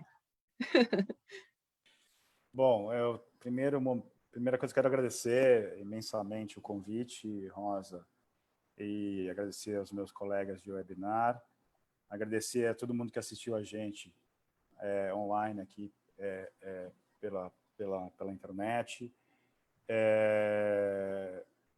A gente só muda se cada um mudar. Não tem mágica nisso. Não tem lei, né? Eu acho que todos concordam que a lei, que o Código Ambiental brasileiro é teoricamente, um dos mais avançados do mundo. Porém, se a gente cumprisse pelo menos 50% deles, eu acho que a gente estaria bem arrojado do ponto de vista de gestão ambiental. Eu acredito que exista uma evolução, mas depende de cada um aqui, e depende da relação de humildade entre as partes, né? Antes de sair de São Sebastião, eu trouxe um assessor que ele começou a falar sobre comunicação não agressiva, que é uma das técnicas hoje de mediação de conflito, né? Eu recomendo, tanto do lado de quem quer ser subversivo, quem do lado que quer empreender, começar a relação já com esse tipo de técnica, porque você já elimina de cara o que é falso, né? A gente brinca que na época de faculdade você tinha duas chapas batendo ali, eleição contra o Grêmio, né? Mas no final do dia era quem era amigo de não sei quem era amigo de não sei quem lá. Quer dizer, seja qual fosse o grupo, iria administrar o Grêmio de alguma, com as suas nuances, obviamente, mas com certa semelhança, né? Eu acredito que hoje, com a quantidade de partidos que nós temos no país, eu posso dizer que assim, poucos na mão, né, são de fato suficientemente distintos, com ideias distintas de administração pública. O resto são artigos fisiológicos e estão à mercê desses outros. Então, comunicação não agressiva é o capítulo 1 para a gente avançar numa agenda ambiental, dialogando entre o mercado e o setor ambiental, né? E, mais uma vez, obrigado, Rosa. Eu que agradeço, obrigado. Nós aqui certamente vamos registrar esse encontro de vocês três com muita alegria, ficará gravado aqui, como eu disse, a fanpage da comissão, ela é efetiva, está lá para todos que quiserem assistir essa live posteriormente, e esperamos contar com vocês de novo. Muito grata, viu, Tércio, Fernando, Mauro. Foi muito proveitoso para nós. A OAB de Santo André se sentiu muito honrada em recepcioná-los aqui. Muito grata. Boa tarde a todos. Boa tarde. Boa tarde.